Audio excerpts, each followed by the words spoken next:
స్థానిక సంస్థలకు సంబంధించి ఎన్నికలు నిర్వహించడానికి ప్రభుత్వం సిద్ధమైంది. ముఖ్యంగా చూసుకుంటే ఏప్రిల్తో సర్పంచులకు సంబంధించి పదవీ కాలం ముగియనుంది. అయితే జనవరిలోనే ఎన్నికలు నిర్వహించడానికి ప్రణాళికలు సిద్ధం చేస్తున్నారు.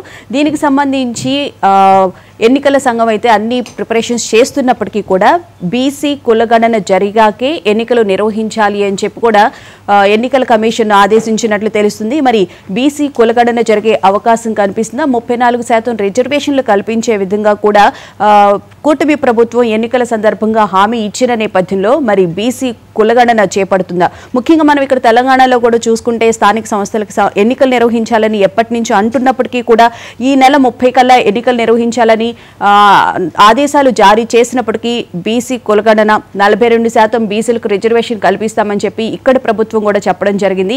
మరి ఏపీలో ఎలాంటి నిర్ణయం తీసుకుంటారు? సుప్రీంకోర్టు ఆదేశాలను అనుసరించి బీసీ కులగణన అలాగే రిజర్వేషన్లకు సంబంధించి ఎస్సీ ఎస్టీ బీసీలకు సంబంధించి 50% వరకే రిజర్వేషన్లు ఉండాలి అని చెప్పి కూడా సుప్రీంకోర్టు నిర్దేశించిన నేపథ్యంలో ప్రభుత్వం ఎలాంటి చర్యలు తీసుకోబోతుంది? బీసీ కులగణన తర్వాతే జనవరిలో ఎన్నికలు నిర్వహించే విధంగా ప్రణాళికలు సిద్ధం చేసుకునే విధంగా కూడా ముందస్తు జాగ్రత్తలు తీసుకుంటున్నట్లుగా కూడా తెలిసింది. ఈ అంశాలకు సంబంధించి ఇవాళ డిబేట్లో చర్చించుకుందాం. అయితే మంత్రి నారా లోకేష్ కూడా ఢిల్లీలో ప్రధాని కూడా కలవడానికి వెళ్లారు. మరి 3 నెలల్లోనే ఎందుకు ప్రధానిని కలవడానికి వెళ్తున్నారు? ముఖ్యంగా యోగాంధ్రకు సంబంధించి ఈ రోజు ఒక బుక్ రిలీజ్ చేసే విధంగా కూడా ఆయన వెళ్ళినట్లుగా కూడా తెలిసింది. కొంతమంది కేంద్ర మంత్రులతో కూడా సమావేశమయ్యే అవకాశం అయితే కనిపిస్తుంది. ఈ అంశాలకు సంబంధించి మాట్లాడుకుందాం. మనతో మాట్లాడడానికి స్టూడియోలో జాయిన్ అయ్యారు అంకం చౌదరి గారు, ప్రముఖ సామాజిక రాజకీయ విశ్లేషకులు, అలాగే నాగార్జున గారు కాంగ్రెస్ అధికార ప్రతినిధి, అలాగే బండారు వంశీ గారు టీడీపీ అధికార ప్రతినిధి జూమ్ లో జాయిన్ అవబోతున్నారు, అలాగే రజనీ గారు జనసేన అధికార ప్రతినిధి. అందరికీ నమస్తే అండి. Good morning sir. అంకం గారు, ముఖ్యంగా ఈ బీసీ రిజర్వేషన్లు కల్పించిన తర్వాతే స్థానిక సంస్థలకు సంబంధించి ఎన్నికలు నిర్వహించాలని చెప్పి ఎన్నికల కమిషన్ చెప్తూ ఉంది.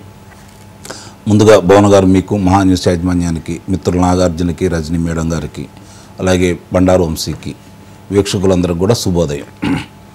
ఇది మామూలుగా మార్చిలో జరగాల్సిన మార్చి ఏప్రిల్లో జరగాల్సినటువంటి స్థానిక సంస్థల ఎన్నికలకు వచ్చేతలకి ఎన్నికల సంఘం వాళ్ళు, అంటే రాష్ట్ర ఎన్నికల సంఘం వాళ్ళు 3 నెలలు ముందే జరపాలనే నిర్ణయంతో ప్రభుత్వానికి ఈరోజు లేఖ రాయటం కూడా జరిగింది. మరి దాంతోపాటు కులగణన అంటే బీసీలకు సంబంధించి ఏ గ్రామాల్లో లేదంటే ఏ మున్సిపాలిటీ వార్డుల్లో వాళ్ళ సంఖ్యను బట్టి రిజర్వేషన్లు ఏ విధంగా కల్పిస్తున్నారు, మీరు ఎంత ఇవ్వదలుచుకున్నారు ఏంటనే దాని మీద రాష్ట్రానికి లేఖ రాయటం కూడా జరిగింది. అంటే ఈ ప్రక్రియ అంతా పూర్తి కావాలంటే కొంచెం అంటే చేయదలుచుకుంటే తొందరగానే అవుతుంది, అందుట్లో ఎలాంటి సందేహం కూడా లేదు. చేయదలుచుకుంటే తొందరగానే సహకరిస్తే, అందరు కనుక సహకరిస్తే త్వరగానే పూర్తవుతుంది. మరి ఈ విషయంలో ఎప్పుడు కొంచెం ముందు చూపుతూ ఉండే తెలుగుదేశం పార్టీ మరి ఎందుకో కొంచెం ఆలస్యం చేసిందని అయితే నేను భావిస్తున్నాను. ఎందుకంటే పక్క రాష్ట్రంలో చూస్తున్నాం మనం తెలంగాణలో. అలాగే సుప్రీంకోర్టు ఇచ్చినటువంటి తీర్పు కూడా మనకి గమనంలో తీసుకోవాలి. మరి ఇవన్నీ ఉన్నా కూడా మరి దాని మీద ఎందుకు దృష్టి పెట్టలేదో కొంచెం ఆలోచించాల్సిన పరిస్థితి ఏర్పడుతూ ఉంది. ఎందుకంటే రాష్ట్రాలకి పరిపాలనకి సంబంధించినంత వరకు గ్రామాలు కావచ్చు, స్థానిక సంస్థలు పట్టుకొమ్మలు లాంటివి.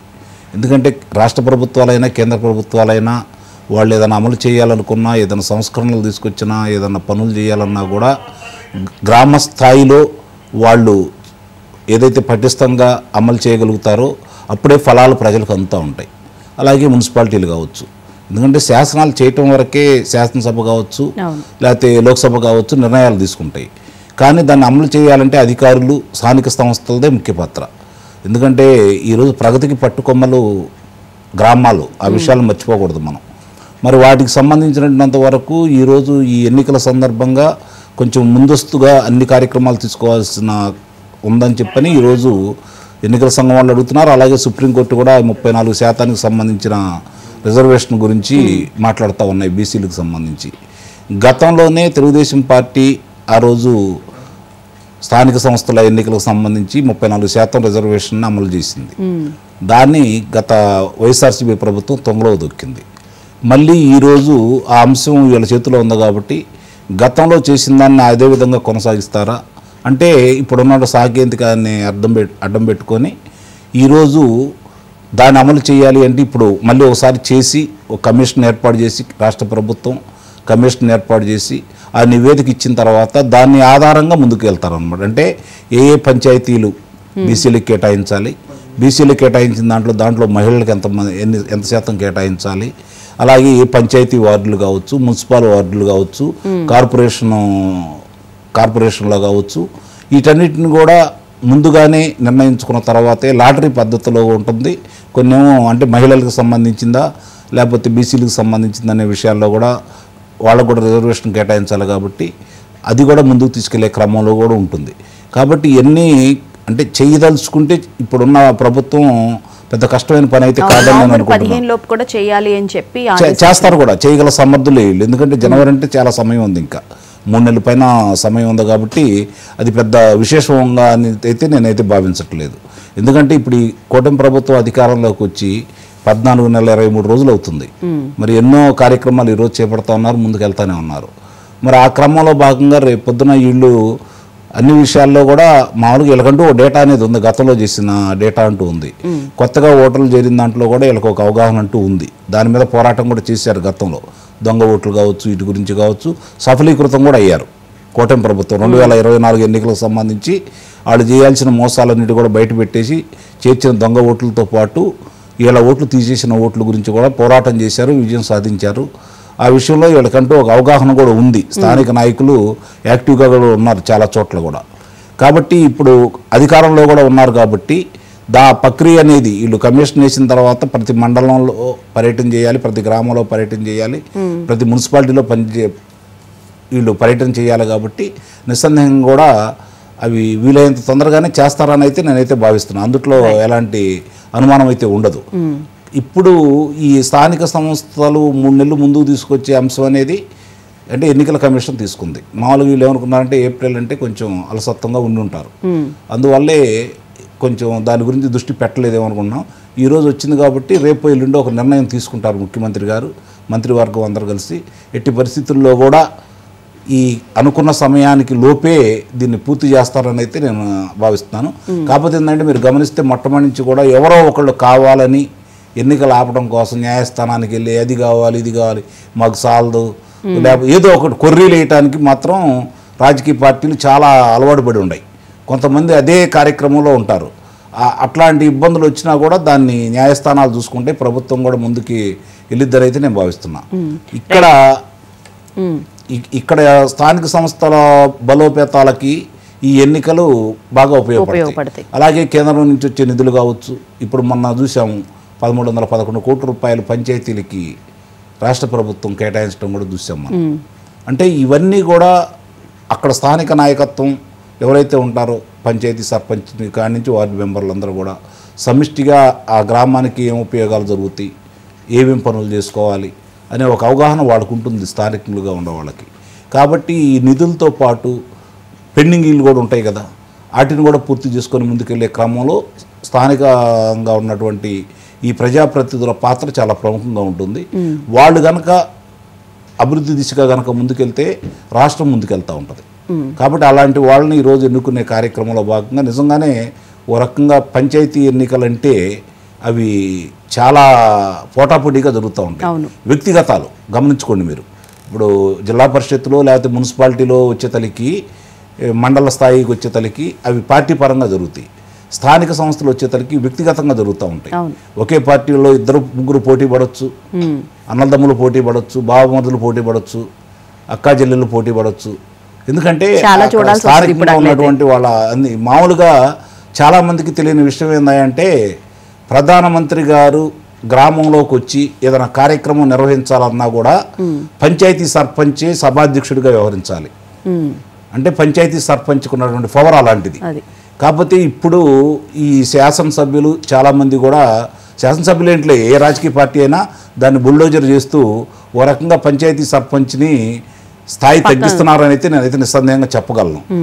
మరి ఈ కూటమి ప్రభుత్వం వాళ్ళ స్థాయిని పెంచేసి ఆ విధంగా ముందుకు తీసుకెళ్లే క్రమంలో ముందుకెళ్ళిద్దేమనే ఆలోచన చేస్తారని అయితే నేను భావిస్తున్నాను. ఎందుకంటే స్థానిక సంస్థలు బలోపేతంగా ఉండి సమర్థవంతంగా పనిచేస్తే చాలా వరకు రాష్ట్ర ప్రభుత్వాలకి శ్రమ తప్పిద్ది, శాసనసభ్యులకు కూడా శ్రమ తప్పిద్ది.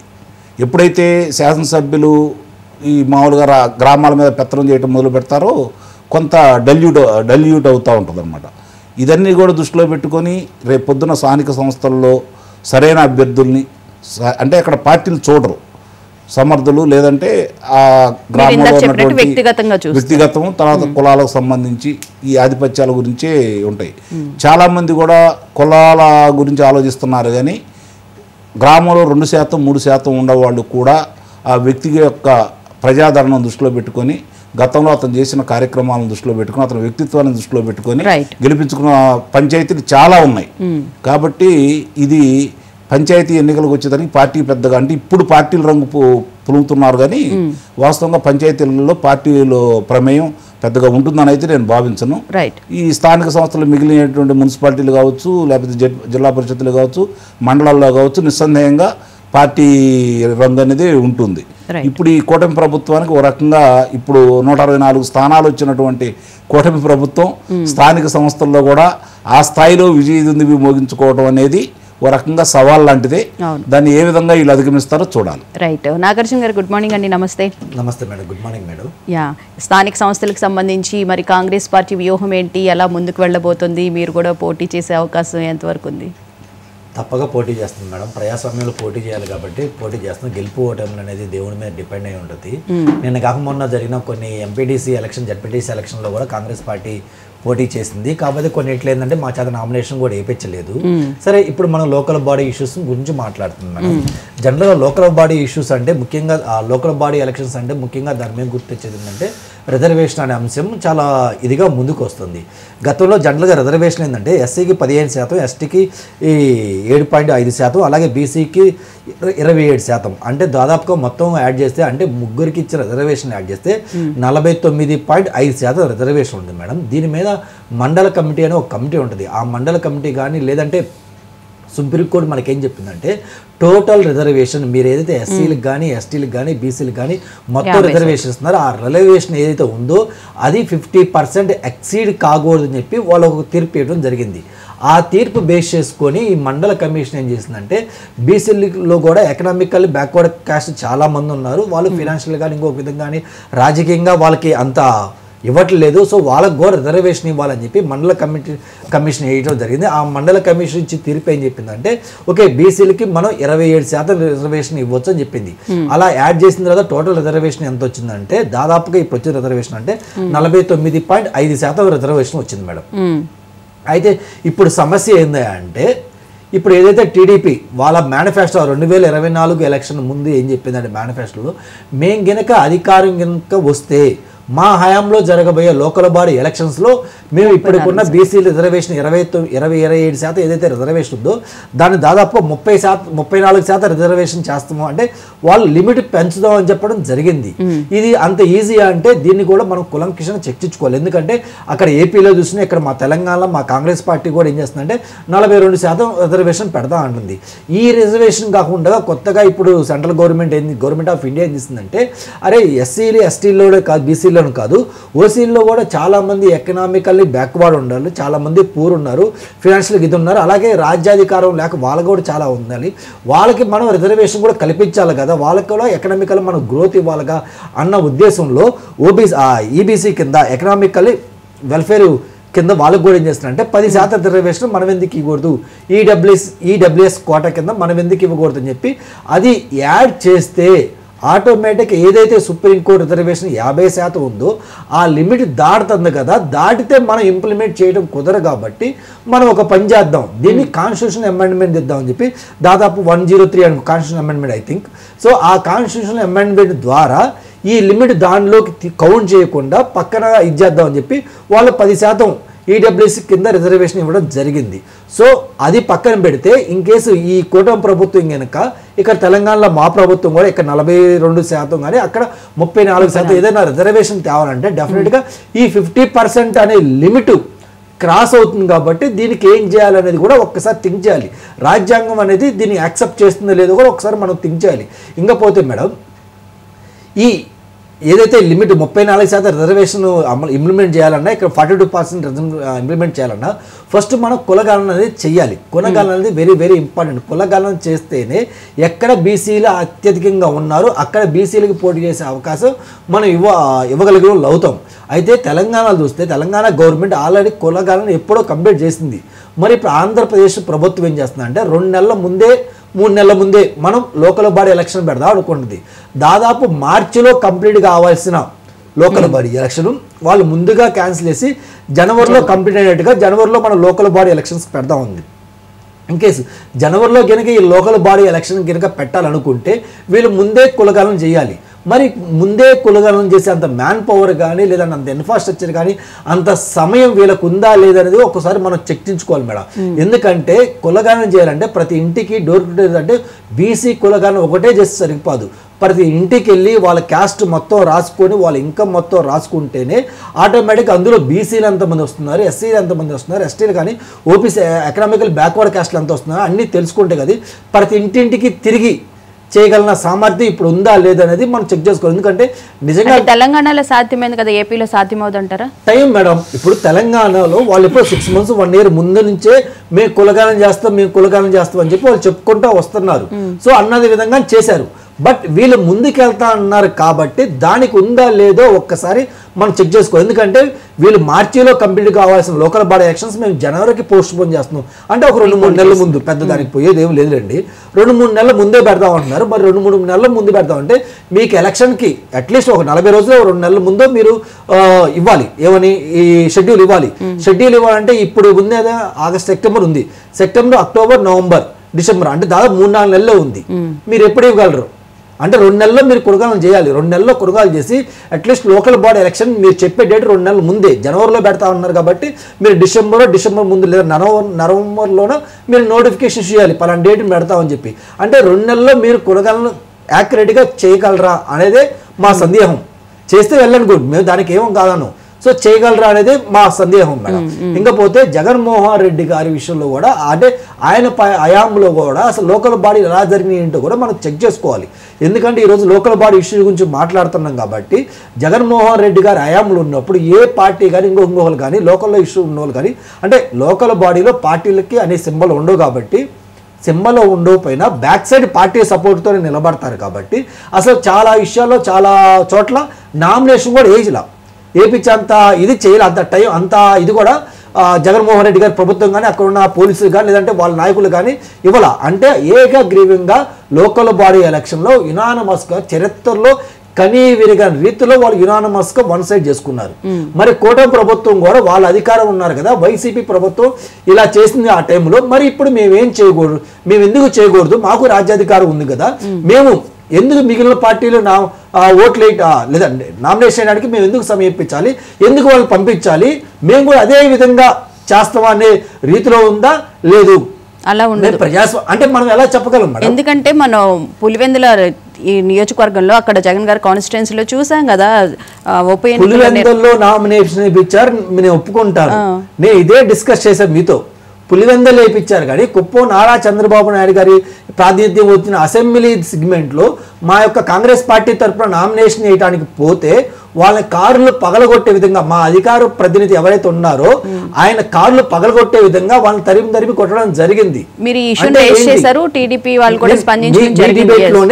నేను చెప్పడం జరిగింది. ఇంత మీద ఒక కొలిక్ లేదు మేడం. కనీసం మా పార్టీ అభ్యర్థులు అది బాబు ఈ యాక్సిడెంట్ సంథింగ్ ఏదో మీరు నా కేసు ఫైల్ చేసి ఒక ఎఫ్ఐఆర్ ఇవ్వండి, మేము ఇన్సూరెన్స్ క్లెయిమ్ చేసుకుంటే అది ఫార్చునర్ కారు కొనాలంటే చాలా కాస్ట్ 50-60 లక్షలు ఉంటుంది కదా, కనీసం ఆ ఎఫ్ఐఆర్ కాపీ ఇవ్వండి అంటే ఇంతవరకు ఆ కేసు రిజిస్టర్ చేసిన దాఖలాలు కూడా లేవు మేడం.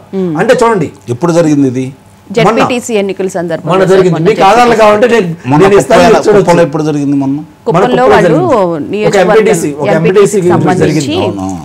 ఎన్నికల గురించి చెబుతుంటేను ఎంపీటీసీ అంటే ఒక ఎంపీటీసీ ఎలా జరుగుతుందంటే రేపు మొత్తం అంత ఫోకస్ చేస్తున్నారు కాబట్టి మీడియా కూడా ప్రతి కాన్స్టిట్యున్సీలో జరిగిన లోకల్ బాడీ ఎలక్షన్ ప్రతి ఇష్యూ మీద ఫోకస్ చేయలేదు కదా మేడం. నిన్న కాక మనం జరిగింది 10 చోట్ల జరిగాయి కాబట్టి మీడియా ఉండి కొంచెం ఫోకస్ చేసింది. అప్పుడు కొన్ని చిన్న చిన్న బయటపడ్డాయి. రేపు ఏపీ మొత్తం జరుగుతున్నాయి కాబట్టి రేపు ఏపీ మొత్తం కూడా వైసీపీ చేసిన విధంగా వీళ్ళు చేస్తారా, లేదు వీళ్ళు మేము అలా చెయ్యం, మేము ఇండిపెండెంట్గా ఉండి కరెక్ట్గా బయాస్గా ఉండి అందరికీ అవకాశం ఇస్తాం లేదని కూడా పెద్దలు చెప్పాల్సిన అవసరం కూడా ఉంది. ఇంకోటి ఏంటంటే మేడం, గతంలో కూడా జగన్మోహన్ రెడ్డి గారు ఏదైతే హయాంలో ముఖ్యమంత్రిగా ఉన్న హయాంలో నిజంగా సర్పంచుల్ని అసలు ఎలాగంటే ఇంకా పిన్నిస్ తీసేసిన విధంగా తీసి పక్కనేశారు. ఎందుకంటే వాళ్ళకి నిధులు ఇస్తే వాళ్ళ గ్రామాల్లో వాళ్ళ అభివృద్ధి ఎలా చేసుకోవాలండి, గ్రామ సభలు పెట్టి వాళ్ళ యొక్క మెంబర్లు కూర్చొని మనం ఈ పని చేస్తే బాగుండు, ఈ రోడ్డు వేయాలి, ఇలా లైబ్రరీ పెట్టాలని చర్చించుకొని వాళ్ళు ఆ డబ్బులు ఖర్చు పెట్టుకుందామని చెప్పి అలా మీటింగ్ పెట్టే లోపు ఇలా రాత్రికి ఇలా డబ్బులు పడితే పొద్దున్నే ఆ డబ్బులు మాయమవుతాయి. అర్ధరాత్రి అంటే పొద్దున్న లేచి చూసేసరికి అంటే మనకి ఇన్ని డబ్బులు వచ్చినారా బాబు, మనం మీటింగ్ పెట్టుకున్నాను రాత్రి కాల్ఫర్ చేస్తారు మీటింగ్ కి, పొద్దున్నే ఆడ కూర్చునే బదులు అకౌంట్లో డబ్బులు ఉండవు. ఏంద్ర బాబు అంటే జగన్మోహన్ రెడ్డి గారి డబ్బులు మొత్తం మాయం చేసి వేరే దానికి వాడడం జరిగింది.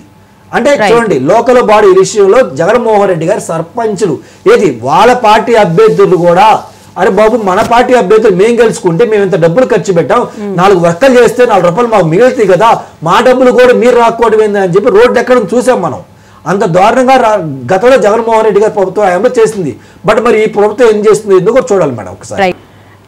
వంశీ గారు, ఏంటి స్థానిక సంస్థలకు సంబంధించి ముందే ఎన్నికలు నిర్వహించాలని చెప్పి ప్రభుత్వం భావిస్తే ఎన్నికల కమిషన్ వచ్చేసి బీసీ రిజర్వేషన్లు కులగణన చేయాలి అని చెప్పి కూడా ముందే చెప్పడం జరిగింది. అయితే నాగార్జున గారు ఒక ఆరోపణ కూడా చేశారు, ఎన్నికలు నిర్వహిస్తారా లేకపోతే ఏకగ్రీవం చేస్తారా అని చెప్పి కూడా ప్రశ్నిస్తూ ఉన్నారు. ఏమంటారు సార్? మేడం, ప్యానల్లో ఉన్న అందరికీ, మహాన్యూస్ ప్రేక్షకులందరికీ గుడ్ మార్నింగ్. ఇక్కడ అందరికీ ఒక కన్ఫ్యూజన్ ఉందండి. ఒక లెటర్ నిన్నగాక మొన్న night state election commission release చేశారు. ఆ లెటర్ ఏంటంటే ఒక అడ్మినిస్ట్రేటివ్ ప్రాసెస్ లో భాగంగానే రిలీజ్, గవర్నమెంట్ రాసినటువంటి లేఖ. ఇప్పుడు భారత రాజ్యాంగంలో ఆర్టికల్ సెక్షన్ 243A(3) ప్రకారం స్థానిక సంస్థల ఎన్నికలు 5 సంవత్సరాలు 2021లో ఏప్రిల్లో జరిగాయి కాబట్టి 2026 ఏప్రిల్ బిఫోర్ నోటిఫికేషన్. ఇక్కడ నాగార్జున గారు అంత మేధావి కన్ఫ్యూజ్ అయింది కూడా ఏంటంటే జనవరిలో ఎన్నికలు పెట్టేస్తారని చెప్పి చెప్తున్నారు నాగార్జున గారు. జనవరిలో ఎన్నికలు పెట్టరు. అక్టోబర్ 15వ తారీఖున ఈ ఇది ప్రారంభం అవుతుంది, ఎన్నికల ప్రక్రియ ప్రారంభం అవుతుంది. ఆ తర్వాత నవంబర్ 15న రిజర్వేషన్స్ అవన్నీ కన్ఫర్మ్ చేసేసుకోవాలి, ఓటర్ లిస్ట్ రెడీ చేయాలి. డిసెంబర్ 15వ తారీఖున రిజర్వేషన్లు ఖరారు చేయాలి. ఇవన్నీ అయితే జనవరిలో మనకి స్థానిక సంస్థల ఎన్నికల నోటిఫికేషన్ విడుదలవుతుంది జనవరిలో. సో ఇక్కడ నాగార్జున గారు కన్ఫ్యూజ్ అయ్యారు. నాగార్జున గారు కన్ఫ్యూజ్ అయ్యి ఏం చెప్తున్నారంటే మనకి జనవరిలోనే ఎన్నికలు ఉంటాయని చెప్తా ఉన్నారు. సో ఇప్పుడు తర్వాత ఇక్కడ ఉన్నటువంటి ఇబ్బంది ఏంటంటే మేడం, ఇప్పుడు జనవరిలో నోటిఫికేషన్ విడుదల చేస్తే ఏప్రిల్ లోపు అవన్నీ కూడా కంప్లీట్ చేయాలి ఎలక్షన్. సో అది దీని ప్రక్రియ. కానీ 2 నెలల ముందే ప్రీపోన్ చేసేసి జనవరిలో ఎన్నికలు నిర్వహించడం కాదు. అండ్ ఆల్సో చాలా ఇబ్బందులు ఉన్నాయి. ఇందాక అంకమ్మ చౌదరి గారు చెప్పినట్టు ఇందులో జనవరిలో ఈ నోటిఫికేషన్ విడుదల చేయడానికి కూడా చాలా రాజకీయ పార్టీలు కోర్టుకు వెళ్లే ప్రమాదం ఉంది. అందులో కాంగ్రెస్ కూడా ఒకటి ఉండొచ్చు. నాగార్జున గారు ఇందాక ఒక ఆరోపణ చేశారు, కుప్పంలో వాళ్ళ కారుని ఎవరో తగలబెట్టారట, అదేంటి పగలగొట్టారట. సో అది నాకు ఇప్పటి వరకు తెలియదు వాస్తవంగా. మరి అంటే అప్పుడు ఎలిగేషన్ చేసినప్పుడు సాహెబ్ గారు ఉన్నారు, సాహెబ్ గారికి చెప్పారు, అది నేను చూస్తానని కూడా హామీ ఇచ్చారు. మన డిబేట్ లోనే చర్చించాం అది. సో ఇప్పుడు విషయం ఏంటంటే మేడం, ఇప్పుడు ఉనికిని కాపాడుకోవడానికి రకరకాల చిన్న రాజకీయ పార్టీ, ఇప్పుడు కాంగ్రెస్ అనేది చిన్న రాజకీయ పార్టీ, రాష్ట్రం అది నేషనల్ పార్టీ, రాష్ట్రంలో చిన్న రాజకీయ పార్టీ మేడం. కానీ అది నేషనల్ పార్టీ. రాజ్యాంగం చిన్న పార్టీకి ఒకలాగా పెద్ద పార్టీకి ఒకలాగా ఉంటదండి. సరే నాగార్జున గారు, మీరు కోపం అర్థం ఉంది కానీ మాట్లాడుకోవాలి. ఇప్పుడు అట్లాంటి పార్టీ అధికార పార్టీ మీద నిందలేయటం అనేది సర్వసాధారణం. పోతే పోయిన 50-60 లక్షల మన కారు మనమే పగలగొట్టేసుకుని ప్రభుత్వం మీద నెట్టేస్తే కాంగ్రెస్ పార్టీకి కూడా భయపడతా ఉన్నారు అధికార పార్టీ వారనే ఒక సిగ్నల్ ఏదైనా పంపిద్దామని చెప్పేసి మరి మేధావులందరూ కూడా డిస్కస్ చేసుకుని, అందులో నాగార్జున గారు ఉండకపోవచ్చు, ఎందుకంటే నాగార్జున గారు నిజాయితీగా రాజకీయాలు చేసే వ్యక్తి కాబట్టి నాగార్జున గారికి తెలియకపోవచ్చు. ఇట్లాంటివి రాజకీయాల్లో ఉంటాయి కాబట్టి ఆ కారు పగలగొట్టే అంశం మీరు ఎంత తక్కువ మాట్లాడితే అంత మంచిది.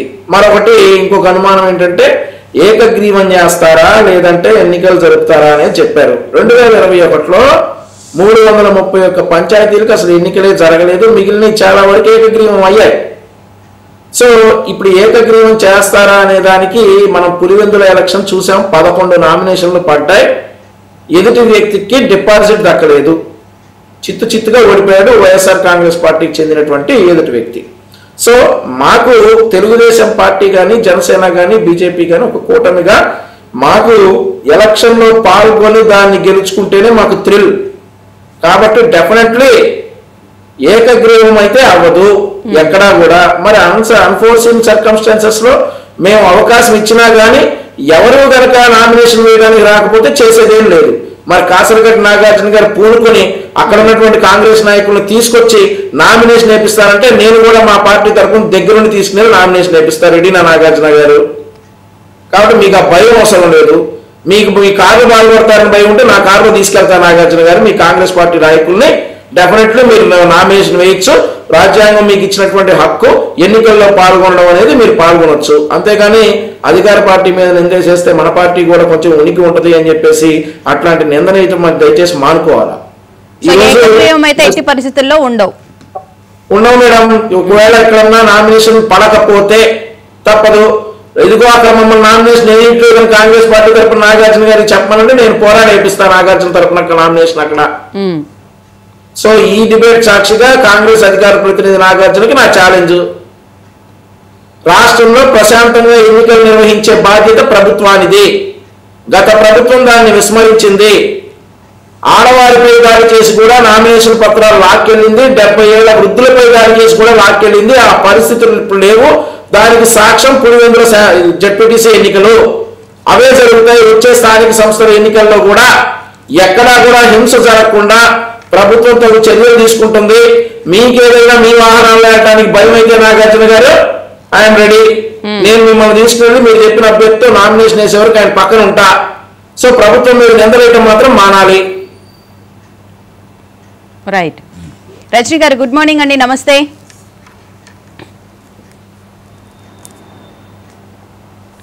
రజనీ గారు యా రజనీ గారు అన్మ్యూట్ చేసుకోరా. చెప్పండి వంశీ గారు. వంశీ గారు చెప్పడం అయిపోయిందా? వినిపిస్తుంది, చెప్పండి.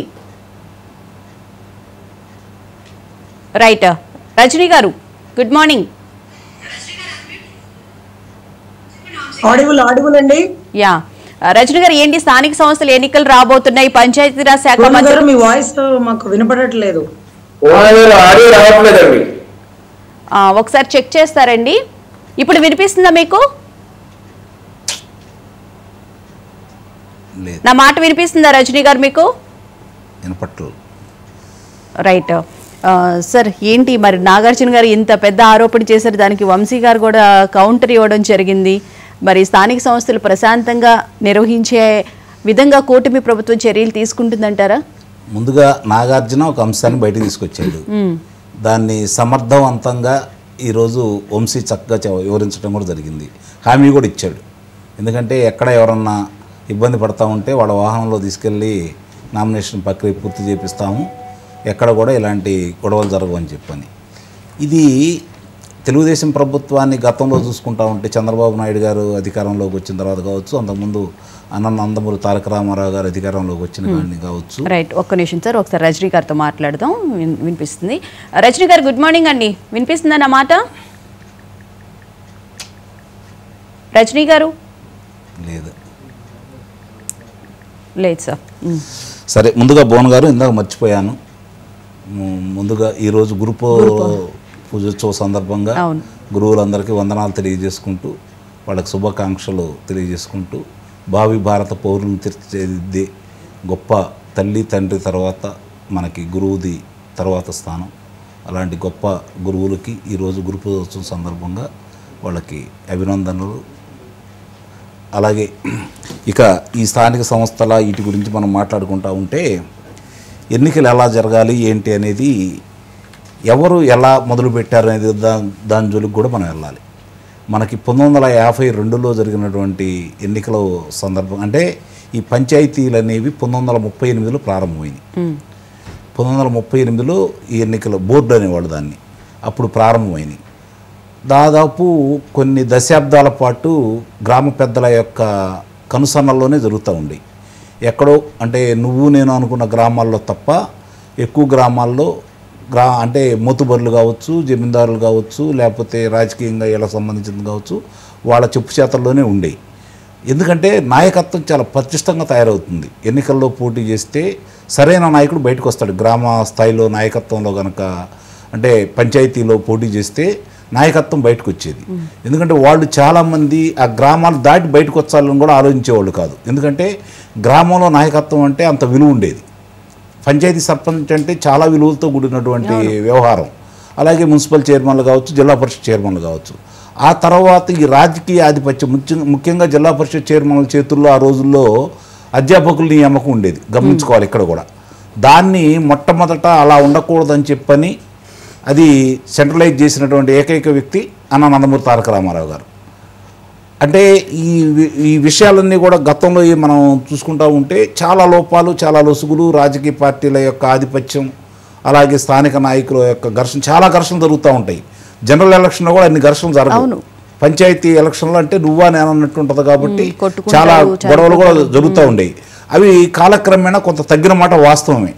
అది తెలుగుదేశం ప్రభుత్వంలో సద్దుమణిగింది. చాలా వరకు దాన్ని అదుపాజ్ఞంలో తీసుకొని వచ్చారు వాళ్ళు. సహజంగానే ఆ పార్టీకి సంబంధించిన వ్యక్తులు కూడా దాన్ని ప్రోత్సాహం తక్కువగా చేసేవాళ్ళు.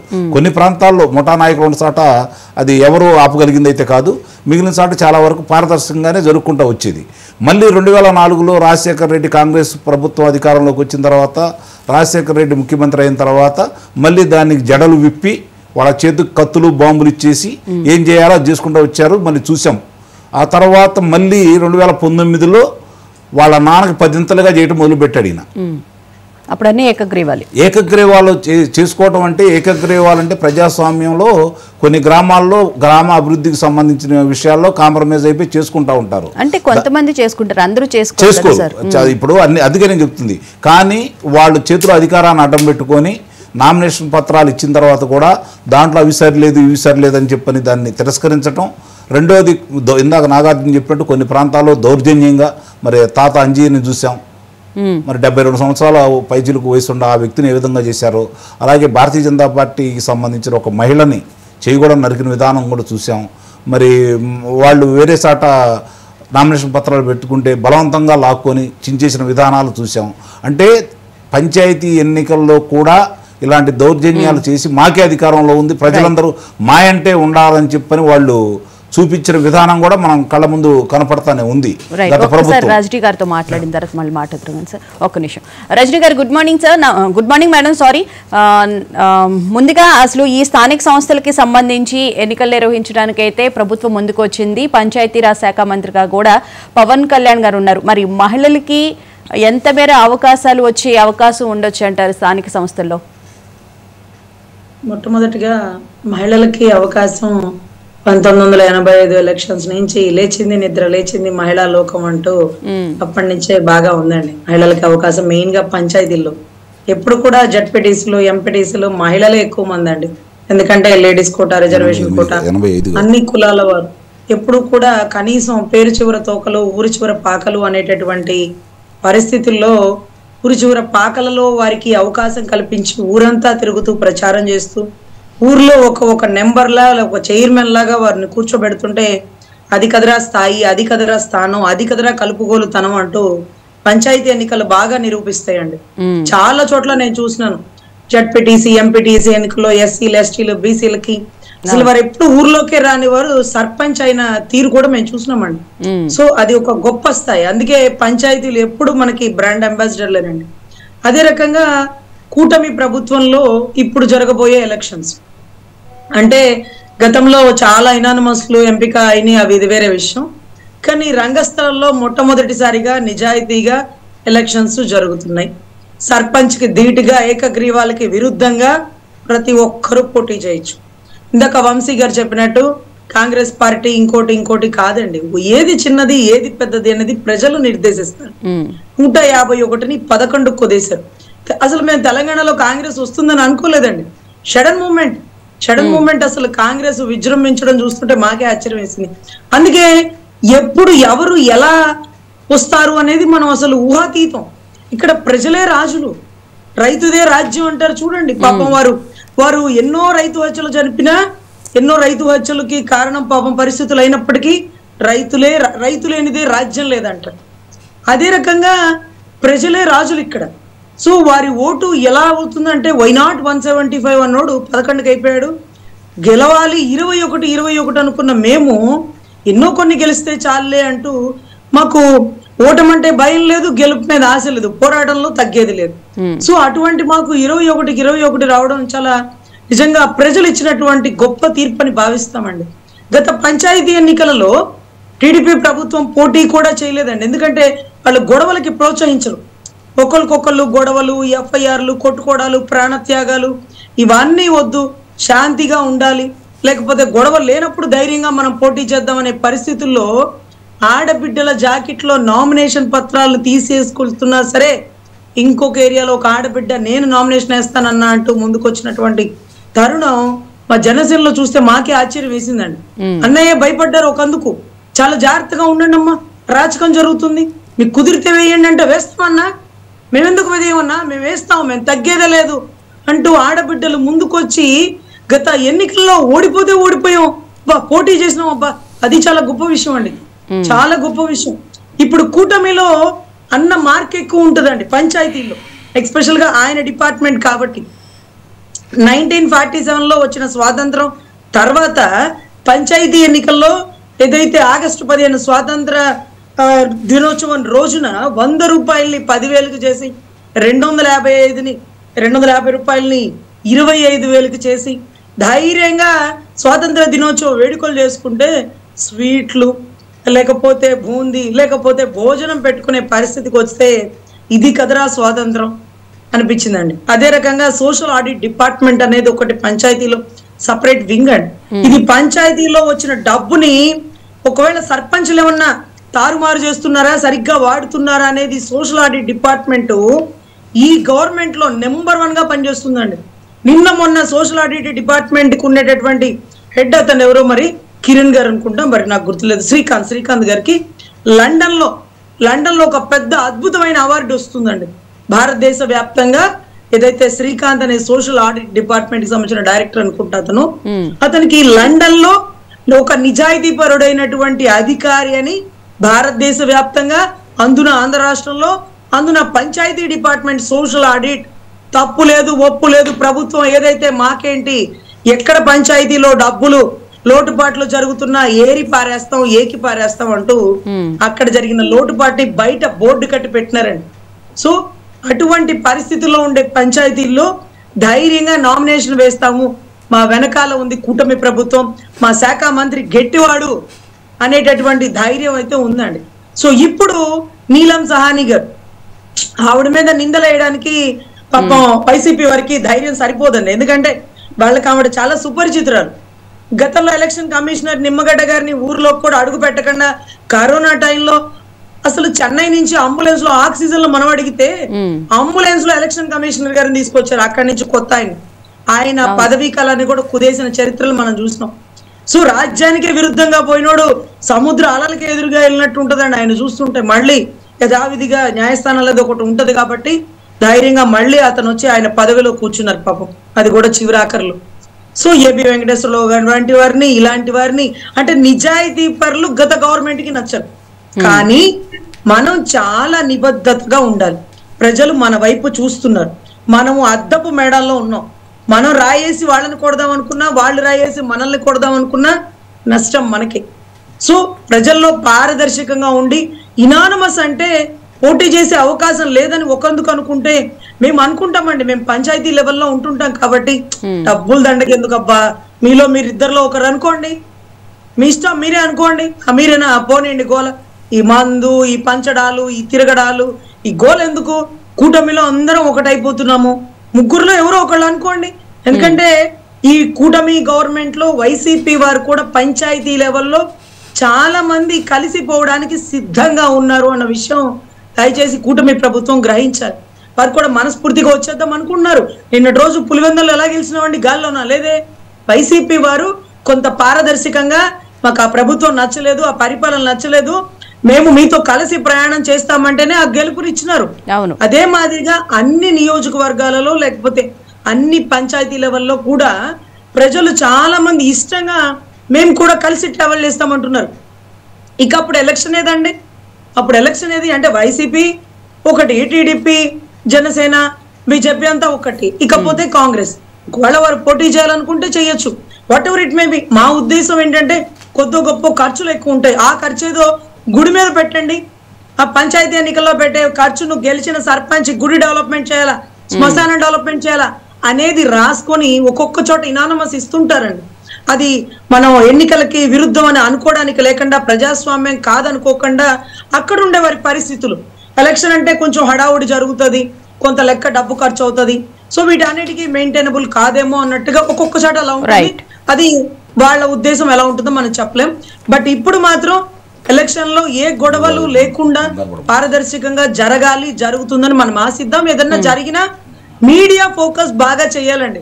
ఈ రోజు నాగార్జున గారు చెప్తున్న ఎలిగేషన్ వంశీ గారు నా దృష్టికే రాలేదన్నారు. ఎందుకు రాలేదు? పాపం కాంగ్రెస్ పార్టీకి ఛానల్సే లేవు. పాపం వాళ్ళకి జరిగిన అన్యాయాన్ని వాళ్ళు ఎక్కడ ప్రొడ్యూస్ చేస్తారు, ఎక్కడ ప్రొపగాండా చేస్తారు, ఏ పేపర్లో వేస్తారు. సో ఖచ్చితంగా ఒక మీడియా ఎప్పుడు వారి చుట్టూ తిరుగుతూ ఉండాలి. దాన్ని ఇమీడియట్ గా అన్ని టీవీ ఛానల్లో లైవ్ వేయాలి. ఎక్కడ తప్పు జరిగినా, అది మా దగ్గర జరిగినా ఇంకెవరి దగ్గర జరిగినా బయటకి ప్రొడ్యూస్ చేయాల్సిందే. అప్పుడు పోటీ చేసేవారు కూడా ఒకవేళ రౌడీజం చేద్దాం అనుకున్నాడు కూడా ఒళ్ళు దగ్గర పెట్టుకొని ఇదిగో డేగల కళ్ళు మనల్ని చూస్తున్నాయి, మనం జాగ్రత్తగా పని చేయాలి అనేది వస్తే బాగుంటుందని నా ఉద్దేశం అండి. రైట్. నాగార్జున గారు ఏమంటారు? మేడం, బండారు వంశీ గారు మా సీనియర్ అన్నంటే నాకు చాలా గౌరవం కూడా. ఆయన ఏ డిబేట్కి ఎక్కడికి వెళ్ళినా కానీ కొంచెం వాల్యూస్తో, ప్రాపర్ డేటాతో, ప్రాపర్ సమాచారంతో వెళ్తాడు. బట్ ఈరోజు ఎందుకో నాకు ఆయన కొంచెం తూలాడు అనిపిస్తుంది. ఎందుకంటే అధికారం అనేది మనకు ఒక బాధ్యతగా ఉండాలి, అంతేగాని అధికారం ఒక అహంకారంగా, గర్వంగా మారకూడదు. గతంలో వైసీపీ ప్రభుత్వానికి, వైసీపీ పార్టీ అధినేతలకి వాళ్ళకి అధికారం గర్వంగా మారింది కాబట్టే మీకు దమ్ముందా, ధైర్యం ఉందా అనే రీతిలో వాళ్ళు బిహేవ్ చేశారు కాబట్టే ప్రజలు వాళ్ళకి 11 సీట్లు ఇచ్చారు. మీకు 21 సీట్లు ఉంటే మీరు అవన్నీ అనుభవించి వచ్చారు కాబట్టి మీకు ఆ బాధ ఎలా ఉందో తెలియాలి. ఎందుకంటే గతంలో రావణాసురం కంటే అంతకన్నా నరకాసురుడు అని చెప్పడం బెటర్ ఏమో. అతని పరిపాలనలో ఎలా ఉంటుందో మీరు టేస్ట్ చేసినప్పుడు మీరేం చేయాలి? చాలా బాధ్యతగా, కొంచెం బాధ్యత ఇదిగా మాట్లాడటం ఉంటే బాగుండేది. నేను ఒక ఎలిగేషన్ చేశా, మా సోదరులు ఏమన్నారు, బహుశా ఆయన ఏమనాలంటే, మరి నా దృష్టికి రాలేదంటే ఆయన ఏమనాలి? బహుశా కాంగ్రెస్కి మా అక్క చెప్పినట్టు వాళ్ళకి ప్రాపర్ మీడియా లేదనుకుంటా, సమాచారం రాలేదన్నట్టు పెద్దలు కూడా ఏం స్పందించాలి? సో మా దృష్టికి ఏమైనా రాలేదో నాగార్జున గారు, మీరు పంపిస్తే నా తరపున ఏమైనా ఉంటే లైక్ నేను ఏమన్నా చేయగలను, ఆ ఎఫ్ఐఆర్ గారి కాపీ కానీ ఏమన్నా నేను సపోర్ట్ చేస్తానని చెప్తే బాగుండేది. ఎందుకంటే ప్రతిదీ ఆయన దృష్టికి రావాలని అవసరం లేదు. అలాగని నారా చంద్రబాబు నాయుడు గారి దగ్గరుండి మా చేత నామినేషన్ ఏపీకుండా చేశారని కూడా నేను ఎలిగేషన్ చేయలా. ఎందుకంటే ప్రజాస్వామ్యంలో పార్టీ చిన్నదైనా పెద్దదైనా, ఒక ఇండిపెండెంట్ అయినా రాజ్యాంగం అందరికీ రాజ్యాంగమే, పోటీ చేసే హక్కు అందరికి ఉంది. అది ఎవరైనా సరే కాదనలేని సత్యం, ఎవరైనా యాక్సెప్ట్ చేయాల్సిందే. మరి మేము గెలుస్తాము, మమ్మల్ని చూసి తెలుగుదేశం పార్టీ భయపడిందంటే ఆ మాట మేము అనం. ఎందుకంటే గతంలో కుప్పలో కూడా మా గవర్నమెంట్ ఉన్నప్పుడు కూడా, గతంలో 10 సంవత్సరాలు మా గవర్నమెంట్ ఉన్నప్పుడు కూడా మేము పోటీ చేసాం కానీ మేము గెలవాలి. ఎందుకంటే అవుననుకున్నా కాదనుకున్నా నారా చంద్రబాబు నాయుడు గారి యొక్క ప్రస్థానం అక్కడే, ఆయన ఒక అడ్డా అక్కడే, కాబట్టి మేము గెలవు. కానీ ప్రయత్నించడంలో తప్పు లేదు. ఎవరు జనరల్ గా ఏదైనా సీటుకి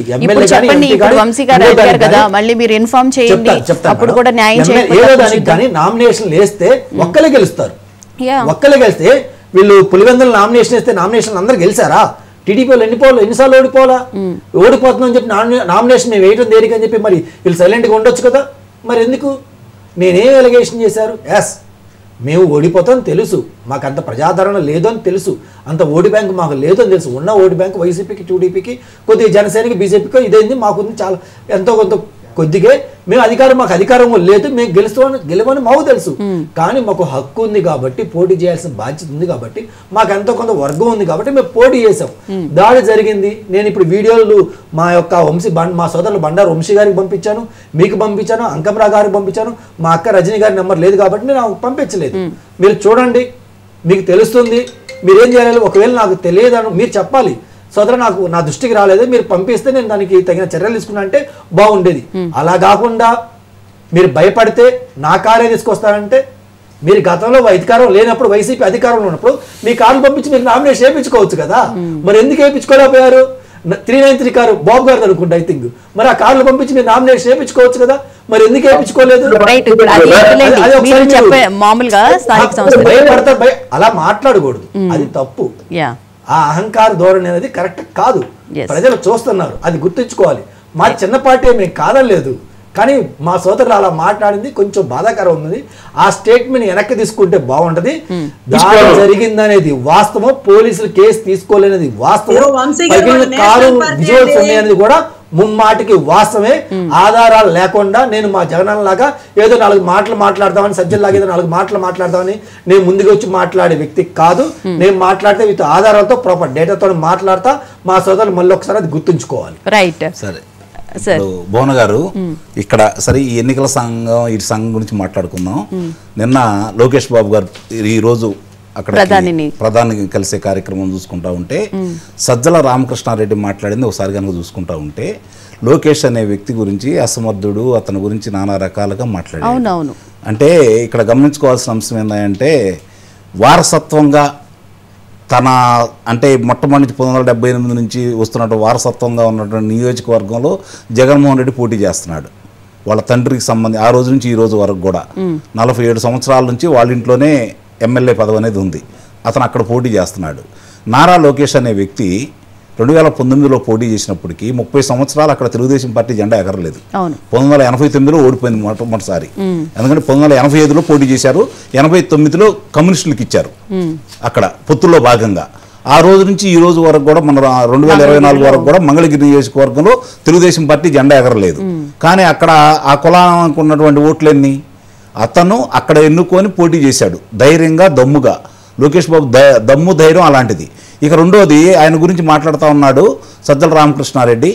నీకు 2014 నుంచి 2019 వరకు పత్రిక చేతిలో ఉండి, ప్రసార మాధ్యమం చేతిలో ఉండి, జగన్మోహన్ రెడ్డికి లేనిపోయిన ఎలివేషన్లు ఇచ్చేసి అతన్ని హైపు తీసుకొచ్చేసి 2019లో ప్రజలను నమ్మించి మోసం చేసి మోసపు హామీలు ఇచ్చి దాన్ని మేమేదో తీసుకెళ్తాం, ఆంధ్ర రాష్ట్రాన్ని ఎక్కడికో తీసుకెళ్తాం, మాకు అవినీతి చేయాల్సిన అవసరం లేదు, నేను ఒక్కసారి నాకు అవకాశం ఇవ్వండి, 30 సంవత్సరాలు నేను ప్రజాప్రతినిధిగా ముఖ్యమంత్రిగా నేను ఉంటాను, మా నాన్న చిత్రపటం పక్కన నా ఫోటో పెట్టుకునే విధంగా నేను పరిపాలన చేస్తానని చెప్పని నమ్మించి, సంపూర్ణ మద్యపాన నిషేధం చేస్తానని నమ్మించి, రైతులకు ఏదో చేస్తానని నమ్మించి, అన్ని వర్గాలని చివరికి యువకులను కూడా కాలేజీలకి విశ్వవిద్యాలయాలకి వెళ్ళి ప్రత్యేక హోదా గురించి మాట్లాడి వాళ్ళకి ఏదో తీసుకొస్తానని చెప్పి నమ్మించి అధికారంలోకి వస్తే ఎక్కడో పేపర్లో కాలంలో రాసుకునే సజ్జల రామకృష్ణారెడ్డిని వ్యక్తిని తీసుకొచ్చేసి అక్కడ సకల శాఖ మంత్రిగా బాధ్యతలు అప్పచెప్తే వాళ్ళ అబ్బాయిని తీసుకొచ్చేసి మీడియా ప్రతినిధికి అంటే మీడియా మొత్తం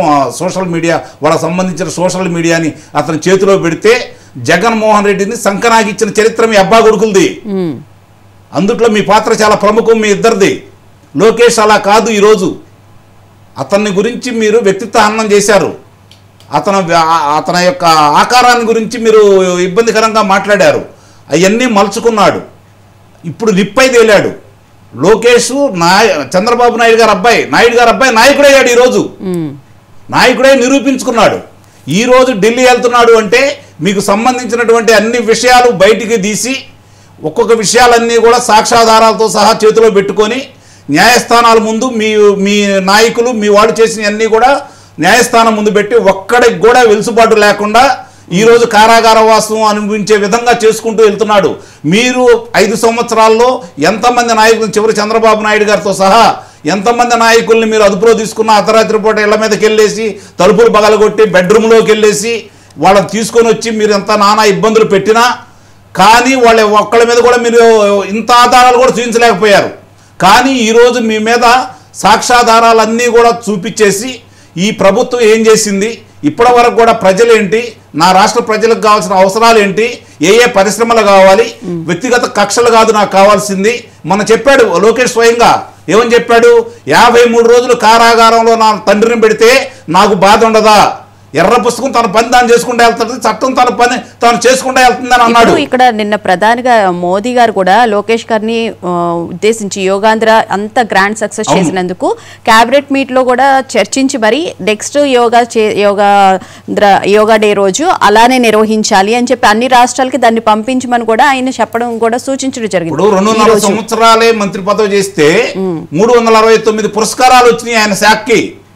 సమర్థుడిగా నిరూపించుకున్నాడు. అతను కావాలని చెప్పని భవిష్యత్తులో చంద్రబాబు నాయుడు గారు వయసురీత్యా చూసుకుంటే తదుపరి లోకేష్ బాబే కాబట్టి అతన్ని ఇబ్బంది పెట్టాలని చెప్పని వ్యక్తిత్వ హననం చేసి ఈ విధంగా చేసి తల్లిని దూషించి వీళ్ళందరం చేస్తే రాజకీయాల నుంచి దూరం అయితే మనకు అడ్డు అదుపు లేదని చెప్పని భావించి అతని మీద టార్గెట్ పెట్టాడు. అతను నిప్పై ఈ రోజు మిమ్మల్ని కాల్చి భస్మీపట్నం చేస్తూ ఉన్నాడు. ఈ రోజుకు సంబంధించినంత వరకు చూసుకుంటా ఉంటే ప్రధానమంత్రి గారిని కలవబోతున్నారంటే వీళ్ళకి తరగ సజ్జలు పడుతున్నాయి. ముఖ్యంగా నిన్న సజ్జల రామకృష్ణారెడ్డి చూస్తూ ఉంటే ఎంత వణుకు పడుతుందో అర్థమైపోతుంది. అందరి లెక్కలు సరిచేస్తాడు, అందుట్లో ఎవరిని వదిలిపెట్టాడు. కారణం ఏందంటే అతను ఏదైనా పట్టుకుంటే వదిలిపెట్టే మనిషి అయితే కాదు. చంద్రబాబు నాయుడు గారి లాగా చూసి చూడనట్టు మనిషి అయితే కాదు. అట్టుకు అట్టునాలు పెడతాడు, అందుట్లో ఎలాంటి సందేహం కూడా ఏం లేదు. జరుగుతున్న ప్రతి విషయాలు కూడా వాళ్ళకి ఆధారాలు ఉన్నాయి, ప్రజలు సాక్షి. వాళ్ళు చేసినటువంటి దురాగతాలకి, దోపిడీలకి, దొంగతనాలకి, హత్యలకి, భూ కబ్జాలకు అన్నిటి కూడా ప్రజలే సాక్షి. ప్రజలతో మమేకమై ప్రజల మనసులు గెలిచి ప్రజల అవసరాలు తీసి రాష్ట్ర అవసరాలను గుర్తించేసి ఈరోజు కేంద్రంలో రావాల్సినటువంటి నిధులు కావచ్చు, పెండింగ్ ప్రాజెక్టుల గురించి కావచ్చు, రాష్ట్ర అవసరాలకు సంబంధించి వాళ్ళు ఇవ్వాల్సిన ప్రోత్సాహాల గురించి కావచ్చు, ఇచ్చిన వరకు ఈ రోజు ఇచ్చిన వాటి గురించి కృతజ్ఞత తెలిపే విధానంతో పాటు ప్రధానమంత్రి మనసు గెలుచుకుని ముందుకెళ్తున్నవాడు.